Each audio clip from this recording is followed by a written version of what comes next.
Implied offer and express offer क्या होता है? Yes, हाँ नहीं बोलिए, आपका पेपर, इसलिए हम थोड़ा सा आपको पीछे लेके जा रहे हैं। मालूम है? ओके, ठीक है, कोई प्रॉब्लम नहीं होगा इसमें अगर ऑब्जेक्टिव आता है या सब्जेक्टिव आता है, कुछ भी आता है तो। Okay, sales of goods act कौन से एक्ट पे बेस्ड है? बिल्कुल सही है, ठीक है, ठीक है, ये सब आता है तुम लोगों को। कॉन्ट्रैक्ट में कितने पार्टीज हो सकते हैं ये मालूम है तुमको? रेसिप्रोकल प्रॉमिसेस होते हैं कितने पार्टीज के बीच में? Agreement consist of reciprocal promises between at least, you know, at least कितने पर्सन होने चाहिए, है ना? सबको मालूम है, ये बताना नहीं है, राइट? कब sales of goods act enforce हुआ था और कब उसको बनाया गया था? इन्फोर्स मतलब एप्लीकेबल, ठीक है ना, from which date it becomes applicable, और किस दिन उसको बनाया गया था। दोनों में डिफरेंस है, दोनों आप लोग जानते हैं, है ना? आकाश जानते हो ना? आदर्श जानते हो ना? ठीक है, यही सब है। गारंटी क्या है? इंडेमनिटी क्या है? कॉन्टिन्यूइंग गारंटी किसको बोलते हैं? लिमिटेड गारंटी किसको बोलते हैं? मालूम है आप लोगों को? नहीं तो एक बार चेक कर लीजिएगा पीछे जाके, शायद गारंटी मैंने ही पढ़ाया है। तो लिमिटेड एंड कंटिन्यूइंग गारंटी मालूम है आप लोगों को, ठीक है। Future goods pledge, pledge is again the part of bailment. Pledge मत बोलना कि आपने नहीं बताया था, all is the part of contract act, ठीक है ना? सेल्स ऑफ गुड्स एक्ट को जस्ट टच किया है मैंने, कुछ खास नहीं पूछा उसमें से अंदर जाके। जैसे फ्यूचर गुड्स क्या है, एग्जिस्टिंग गुड्स क्या है, ये सब तो आपको मालूम, असर्टेंड अनअसर्टेंड क्या है, ये सब तो मालूम है ना? एक बार देख लोगे तो हो जाएगा, सिंपल है। प्लेज क्या है, बेलमेंट क्या है, कॉन्ट्रैक्ट क्या है, एक्सप्रेस कॉन्ट्रैक्ट क्या है, इम्प्लाइड कॉन्ट्रैक्ट क्या है, मिसरिप्रेजेंटेशन क्या है, फ्रॉड क्या है, उसके बाद और क्या था उसमें, कोअर्शन क्या है, अनड्यू इन्फ्लुएंस क्या है, ये सब आपको मालूम है, ठीक है ना? शॉर्ट नोट्स में यही सब डिफिनेशन रहेगा। आप एग्जैक्ट जो डिफिनेशन है या फिर जो मीनिंग है वो लिखिएगा। अगर सेक्शन लिख दीजिए तो वेल एंड गुड, नहीं तो कोई बात नहीं, ठीक है। लेकिन जहां जहां डायरेक्ट है वहां वहां मैं थोड़ा एक्सपेक्ट करूंगी कि आप लिख देंगे। Rights of pawner pawnee, rights of bailor bailee, ठीक है, ये सब तो सिंपल है, बस एक बार रीड करोगे तुमको वापस से रिवीजन हो जाएगा। सेल्स में, एग्रीमेंट ऑफ सेल्स में, कॉन्ट्रैक्ट में, एग्रीमेंट ऑफ कॉन्ट्रैक्ट में, फ्रॉड, रिप्रेजेंटेशन, कंडीशंस, वारंटी, ये सब तो पढ़ लोगे ना, डिफरेंसेस है ये सब। Types of warranty sales of goods act में पढ़ाया था 8, उसमें से पूरे 8 नहीं आएंगे तो 5 6 ऐसे तो पूछ ही सकते हो, देखिए एनी 5 एनी 4 लाइक दैट, ठीक है, समझ में आया? ठीक है,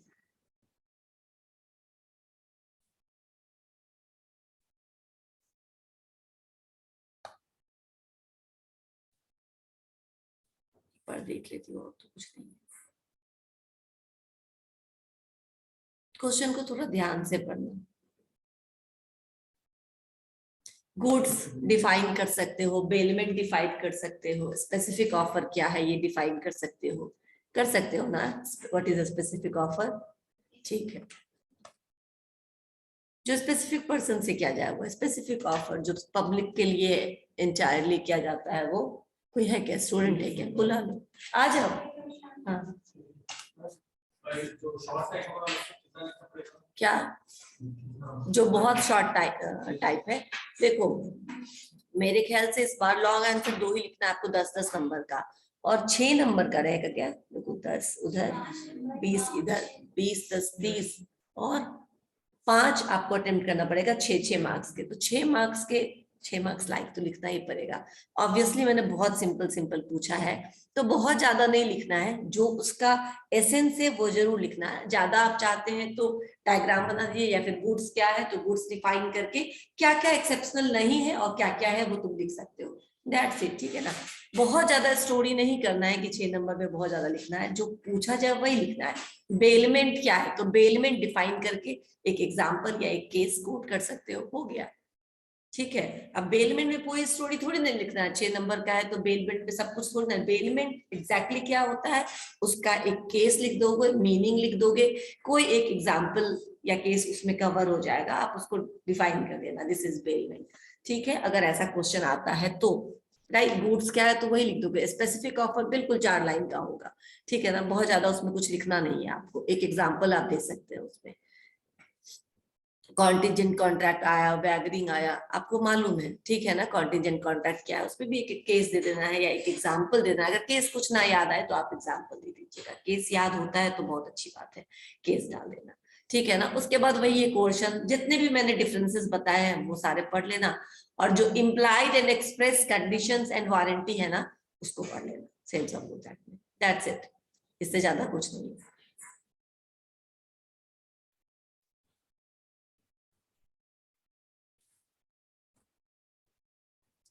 एक सेकेंड, अभी मैं बैंक, एक मिनट, किसी का क्वेश्चन था, ये आप लोगों ने, किसी ने क्वेश्चन पूछा था, what is holder in due course. Holder in due course कौन एक्सप्लेन कर सकता है? अभी कॉलेज में मैंने बहुत बार बताया होल्डर इन ड्यू कोर्स किसको कहते हैं। हाँ हाँ, ड्यू कोर्स मतलब कि जब तक वो, पता है संजली कुछ बोलोगे? होल्डर इन ड्यू कोर्स नहीं बताया कभी मैंने, बिल्कुल। जैसे कि कोई भी बिल ऑफ एक्सचेंज है या फिर कोई प्रॉमिसरी नोट है या फिर चेक है, जो ड्रॉ करता है और जो ड्रॉअर है और जो ड्रॉई है, ठीक है ना, उसके बाद ड्रॉई फर्दर निगोशिएबल इंस्ट्रूमेंट को ट्रांसफर कर सकता है, राइट? समझ में आ रहा है? फर्दर उसको वो ट्रांसफर कर सकता है एक पार्टी से दूसरे पार्टी तक। तो उस समय जिसके पास वो इंस्ट्रूमेंट है, राइट, वो ड्रॉअर नहीं है, लेकिन ड्रॉई ने फर्दर ट्रांसफर कर दिया। मैं जैसे मेरे नाम से कोई इंस्ट्रूमेंट ड्रॉ कर किया गया और मैंने वो आदर्श को दे दिया, सुयश को दे दिया, आकाश को दे दिया, सचिन को दे दिया, महिमा को दे दिया, किसी को भी दे दिया, राइट। और उसके बाद से क्या हुआ कि वो इंस्ट्रूमेंट वापस से जिसके पास है उस समय, जिस समय उसको प्रेजेंट किया गया पेमेंट करना, वो उसका होल्डर इन ड्यू कोर्स हो गया। कोई भी आदमी जो जेन्युइन रीजन से जिसके पास वो इंस्ट्रूमेंट ट्रांसफर होता है वो होल्डर इन ड्यू कोर्स होता है, यानी कि किसी न किसी कंसीडरेशन के बदले उसके पास पहुंचा है। लेकिन थेफ्ट से या फिर गिरा हुआ मिल गया किसी को, या फिर किसी अलग तरीके से जो अनलॉफुल है, जो लीगल नहीं है, उस तरीके से उसके पास वो इंस्ट्रूमेंट चला जाएगा, तो वो फिर होल्डर इन ड्यू कोर्स नहीं रहेगा, इवन इफ इंस्ट्रूमेंट उसके पास है, लेकिन he is not the genuine holder in due course, right? समझ में आया? ठीक है, ओके। अभी हम लोग आगे थोड़ा पढ़ लेंगे। महिमा, एक मिनट, स्क्रीन में शेयर करती हूँ पहले। हाँ, बैंकर एंड कस्टमर, मैंने कुछ भी नहीं बताया क्या बैंक और कस्टमर के बारे में? कुछ नहीं ना, ठीक है। मैं थोड़ा सा बता देती हूँ आपको। बैंक आपको मालूम है क्या है? क्या है बैंक नॉर्मली जो तुम जानते हो, बस वो बताओ। यस, बैंक एक इंस्टीट्यूशन है, ठीक है ना। बैंक एक इंस्टीट्यूशन है जो पब्लिक से डिपॉजिट एक्सेप्ट करती है और पब्लिक को लेंड करती है, यानी कि वो आपका पैसा रखती भी है, संभालती भी है, इन्वेस्ट भी करती है, और आपको जरूरत पड़े तो आपको उधार भी देती है इंटरेस्ट रेट के साथ। और जब वो आपको वापस करती है तो वो भी उसमें इंटरेस्ट के साथ वो आपको वापस करती है। तो bank is an institution which accepts deposits from the public for the purpose of, किस लिए वो तुम्हारा पैसा लेती है? किस लिए? ताकि किसी और को जरूरत हो तो वो उधार दे सके और उस पर इंटरेस्ट ले सके, ठीक है ना, ताकि तुम्हारा जो पैसा उसने लिया उसमें कुछ वृद्धि हो और वो तुमको वृद्धि के साथ वापस कर सके, राइट। तो इन्वेस्टमेंट के पर्पज से या फिर किसी और पार्टी को लेंड करने के पर्पज से आपका डिपॉजिट एक्सेप्ट भी करती है और आपको किसी को भी जरूरत पड़ने पर उधार भी देती है, राइट। और ये डिपॉजिट्स जो आपने बैंक को दिया है रखने के लिए, वो पेएबल या रीपेएबल है ऑन डिमांड। जब भी आप डिमांड करेंगे, जिस भी डेट को आप उसको चेक इशू कर देंगे कि हमको ये पैसा अपना वापस चाहिए, या एफडी करा रखा है तो अपना फिक्स डिपॉजिट का पैसा वापस चाहिए, वो आपको वापस भी करेगा ऑन डिमांड। अगर आपका टर्म मैच्योर हो जाता है तब आप लेंगे तो पूरा का पूरा अमाउंट प्लस जो भी इंटरेस्ट हुआ रहेगा वो आपको वापस करेगी, और अगर आप टर्म पूरा होने से पहले भी लेना चाहते हैं तो आपका पैसा आप ले सकते हैं, बशर्ते थोड़ा जो आपको फायदा ज्यादा होता है वो आपको क्या होगा, कॉम्प्रोमाइज करना पड़ेगा, थोड़ा कम होगा, राइट। ठीक है, कस्टमर क्या है, कस्टमर किसको बोलेंगे, सिंपल है, कोई भी जिसका अकाउंट है उस बैंक में या जो उस बैंक के सर्विसेज को यूज करता रहा है, ठीक है ना, as a bank, as a customer, ठीक है ना, who uses the services of the bank or had some relations with the bank, लेकिन उस आपका अकाउंट होना उसमें जरूरी है, ठीक है ना, क्योंकि आपको भी मैंने बताया था ना कि डिमांड, आपको डिमांड ड्राफ्ट या बैंकर्स चेक मैंने बताया था, जिस बैंकर्स चेक को ही डीडी बोलते हैं, तो कोई भी जाके डीडी बनवा सकता है, ठीक है, जरूरी नहीं उसके लिए नॉर्मली बैंक दूसरे जो कस्टमर्स होते हैं, जो सॉरी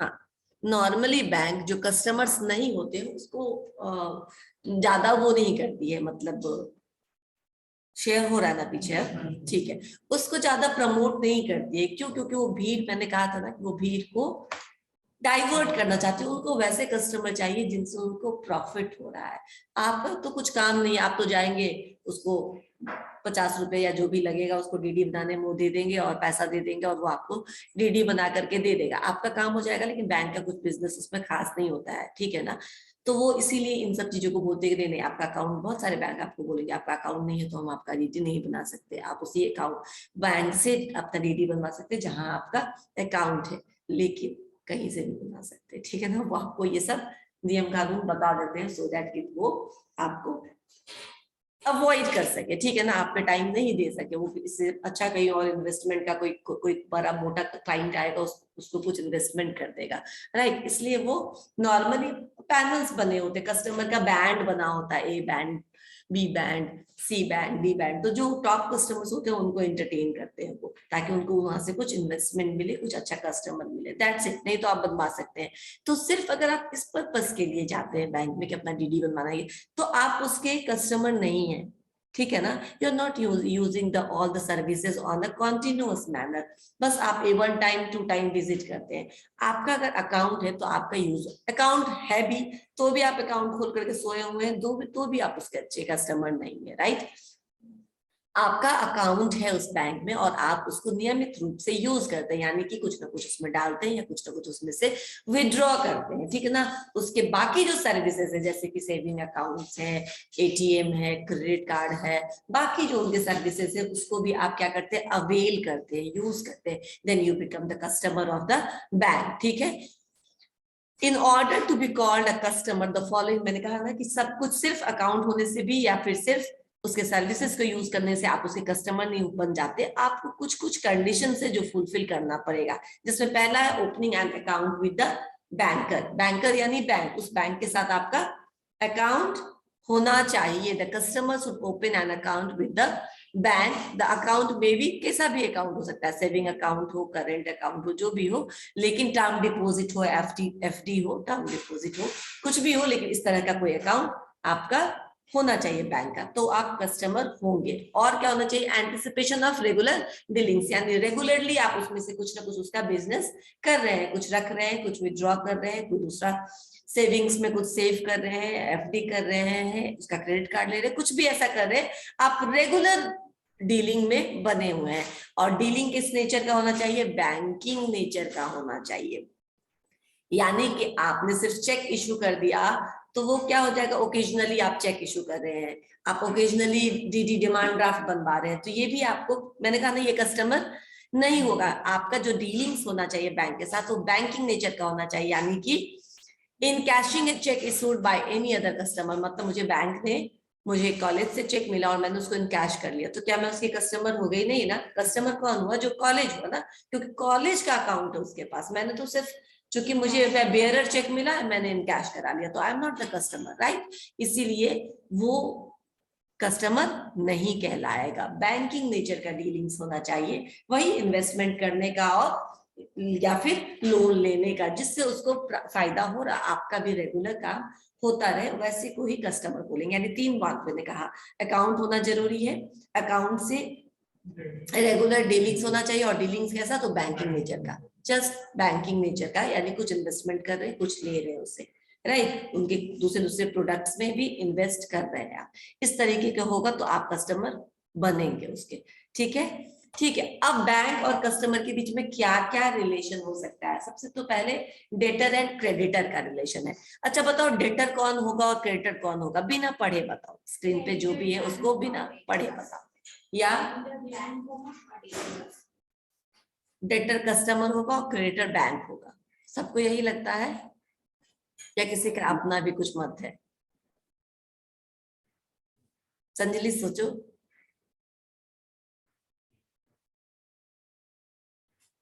बैंक और कस्टमर के बीच में एक रिलेशनशिप होता है डेटर एंड क्रेडिटर का।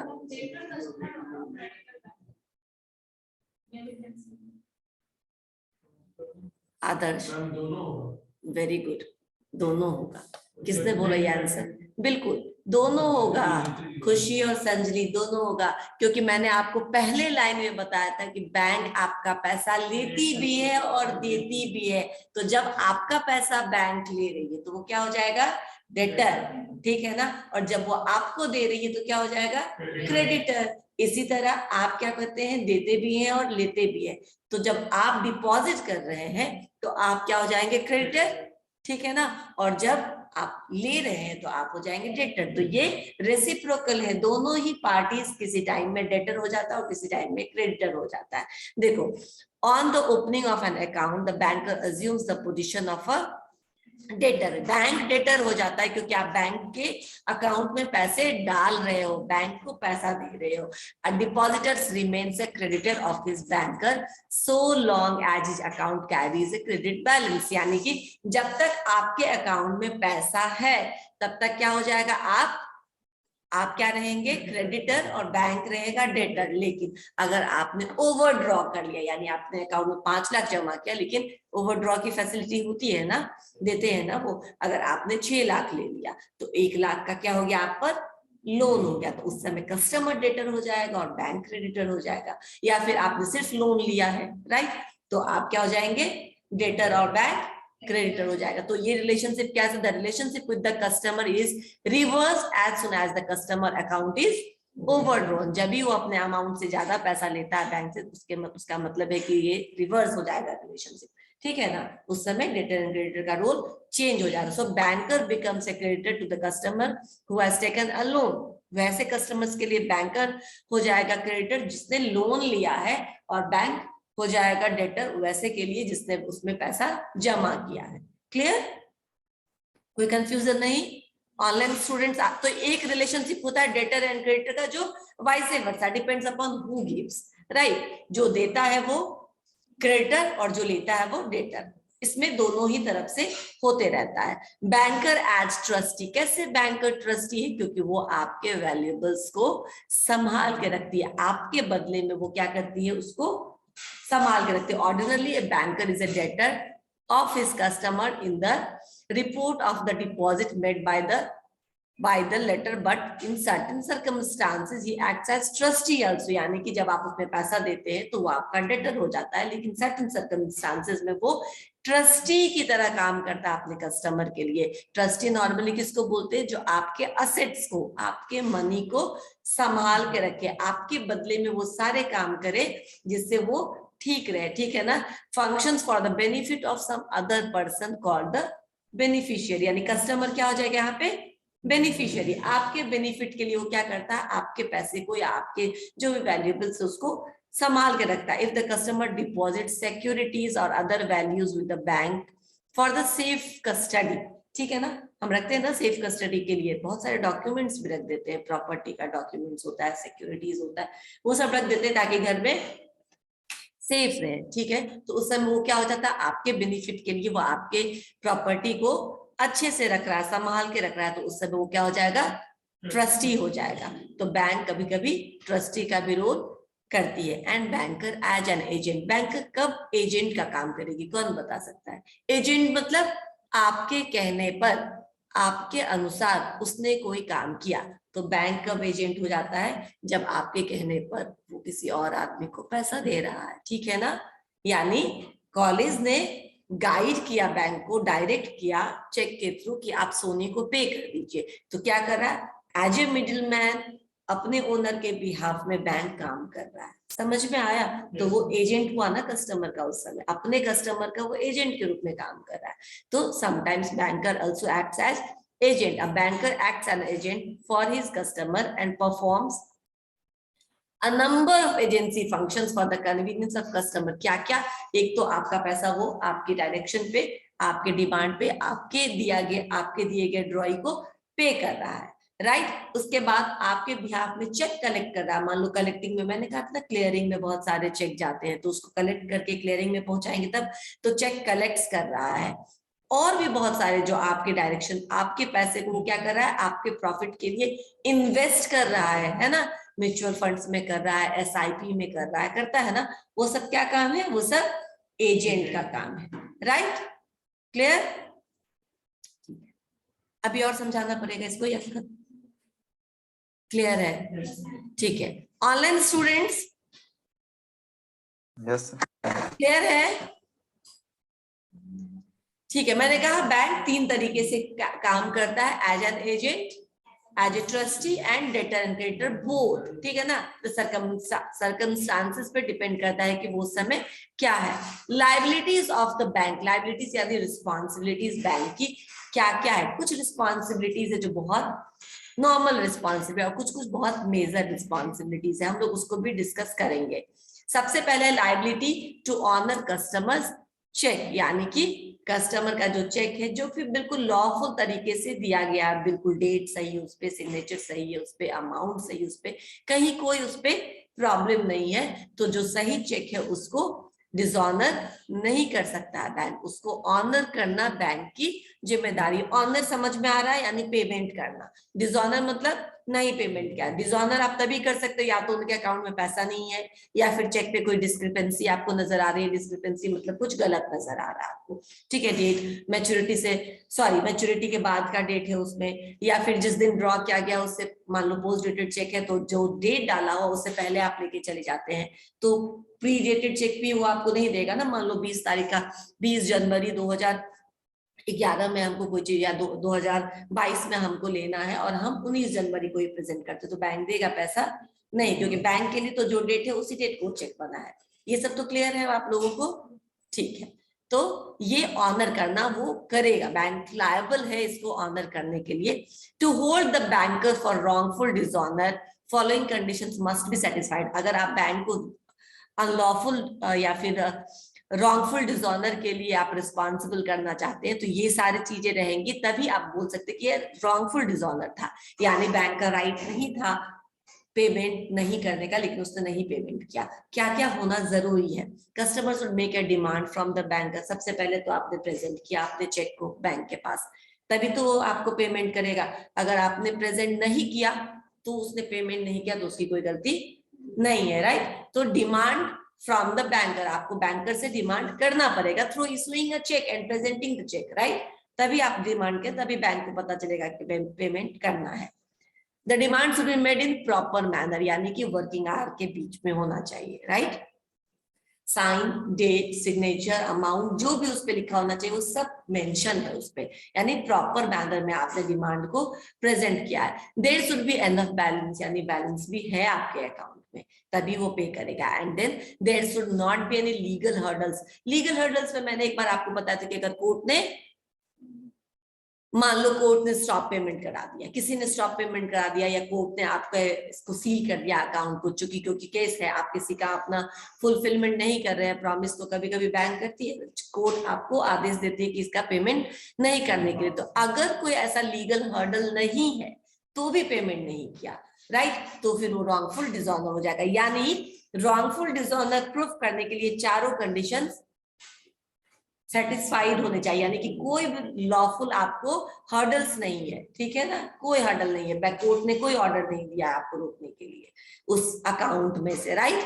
तो भी आपने नहीं किया, बैलेंस था तो भी आपने पेमेंट नहीं किया, प्रॉपर मैनर में दिया गया था डिमांड तो भी आपने पेमेंट नहीं किया, और आपसे डिमांड सही टाइम पे किया गया था, डिमांड किया गया था, प्रेजेंट किया गया था, तो भी आपने क्या किया, पेमेंट नहीं किया। ये चारों केस होते हुए भी अगर आपने पेमेंट नहीं किया तो ये क्या हो जाएगा, रॉन्गफुल डिसऑनर, राइट, यानी बैंक का हक नहीं था रोकने का, लेकिन तब भी बैंक ने गलत तरीके से रोका पेमेंट, राइट, और इसके लिए वो लायबल हो जाएगा, रिस्पॉन्सिबल हो जाएगा बैंक, बैंक को भी आप पेनलाइज कर सकते हैं। लेकिन for in certain cases bank को पूरा राइट है डिसऑनर करने का, जैसे कि चेक डेट से पहले आपने प्रेजेंट कर दिया, या मैच्योरिटी डेट के बाद किया, या फिर आपने चेक के साथ कोई भी छेड़खानी की है, ठीक है ना, उस समय वो उसको इग्नोर कर सकता है, या फिर आपके अकाउंट में बैलेंस ही नहीं है तो फिर वो ऑनर नहीं कर सकता है। तो अगर ये सब सर्कमस्टांसेस और उसने पेमेंट नहीं किया तो वो सही है, लेकिन ये सब सर्कमस्टांसेस नहीं है और उसने तभी पेमेंट नहीं किया तो वो रॉन्गफुल डिसऑनर है, राइट, ठीक है। When can banker refuse payment? Banker payment को कब रिफ्यूज कर सकता है, या भी ले या नेक्स्ट क्लास में करें? नेक्स्ट क्लास में, ठीक है। कॉन्ट्रैक्ट एक्ट में जो मैंने आपको बताया, जो भी हमारा है ये सब हो सकता है, उसमें कोई कंफ्यूजन है? कोई बोल रहा, तुम ही बोले ना कि एक बार रिवीजन करा देते, तो कुछ रिवीजन की जरूरत है उसमें? श्योर नहीं ना, सिंपल, बस आपको एक बार पढ़ना है, ठीक है, आप पढ़िएगा, अगर कुछ प्रॉब्लम लगे तो व्हाट्सअप करना, ठीक है ना, हो सकता है मैं ना चेक करूं तुरंत, लेकिन मैं कल, तुम लोगों का परसों एग्जाम है ना, मैं एक बार चेक कर लूंगी, ठीक है, कि किसी का कोई क्वेश्चन है कि नहीं है, एक बार कर लेना, मैं देख लूंगी, ठीक है।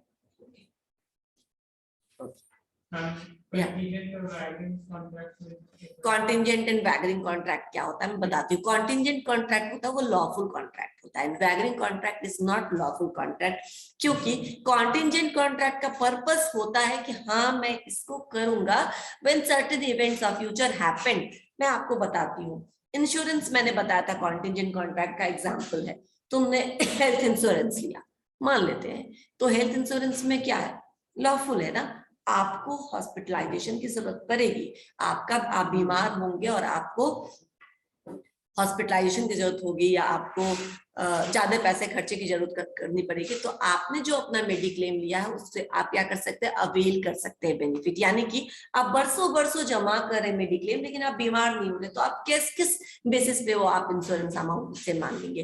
कोई बेसिस नहीं है ना, क्योंकि मेडिक्लेम बोला ही क्या कि आपको मेडिकल इमरजेंसी में हम हेल्प करेंगे, तो अगर मेडिकल इमरजेंसी फ्यूचर में होगी तो that company will help you financially, right, तो ये लॉफुल है, पता है ना, लॉफुल है ना, और तुम नहीं बोलोगे ना बीमार नहीं हुआ तो मेरा सारा पैसा डूब गया, क्योंकि ये तो उनका एक कंडीशन ही है कि फ्यूचर का ये इवेंट होगा तो हम आपको हेल्प करेंगे, राइट। लेकिन अब कॉन्टिजेंट समझ में आ गया, समझ में आ गया। वैगरिंग अपोजिट है, वैगरिंग में होने नहीं होने से, कुछ परफॉर्म करने से मतलब नहीं है, वैगरिंग का मतलब है एक हारेगा एट द कॉस्ट, एक जीतेगा at the cost of others, right, एक को हारना पड़ेगा, यहाँ हार कोई नहीं रहा है, कॉन्टिजेंट में कोई किसी का नुकसान नहीं हो रहा, आपको एश्योरेंस दे रहा है मेडिक्लेम वाला कि आप 5,000 दीजिए, हो सकता है तुम्हारा 20-25 हजार जमा होते ही तुमको 1,00,000-2,00,000 की जरूरत पड़ जाए, है ना, मेडिकल इमरजेंसी, और वो करेगा, ठीक है ना, हो सकता है तुम्हारा इतना डिपॉजिट ना हो जितना तुम्हारा एक्सपेंसेस हो जाए, वो आपको देगा।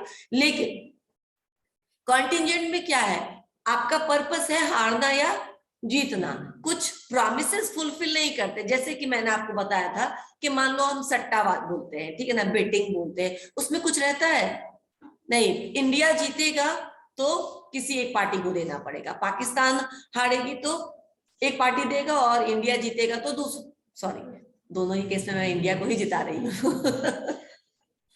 ठीक, क्या प्रेडिक्शन? नहीं, ये प्रेडिक्शन भी नहीं हुआ, ये बेटिंग हुआ ना, देखो अभी से मालूम है हमको कि कौन जीतेगा कौन हारेगा, मान लो अगर हम ऐसे ही, इसमें क्या होता है कि दोनों ही कंडीशन में आपको फ्यूचर पता नहीं होना चाहिए पहले तो, ठीक है ना, कॉन्टिजेंट के लिए भी आपको फ्यूचर नहीं पता होना चाहिए कि कौन जीतेगा कौन हारेगा।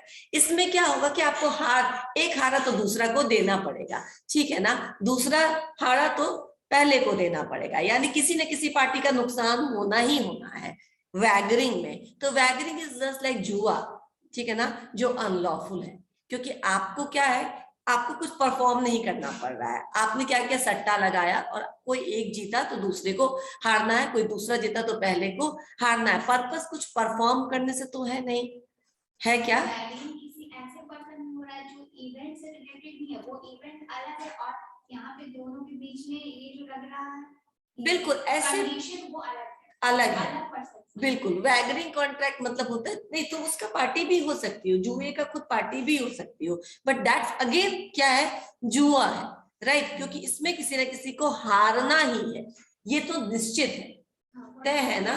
लेकिन कॉन्टिंजेंट में सर्टन नहीं, ये तो निश्चित ही है ना कि एक ना एक पार्टी तो हारेगा ही, तो जो हारेगा दूसरे पार्टी को, तो पर्पस है जीतना हारना, पर्पस परफॉर्म करना नहीं, कुछ कंसीडरेशन नहीं है इसमें, राइट। तो इसीलिए वैगरिंग अनलॉफुल है और कॉन्टिंजेंट लॉफुल है। समझ में आ गया, दोनों ही फ्यूचर इवेंट पे आधारित है, लेकिन एक में एक की हार दूसरे के जीत पर है और एक की जीत दूसरे के at the expense of other party है, ठीक है ना, राइट। समझ में आया, ठीक।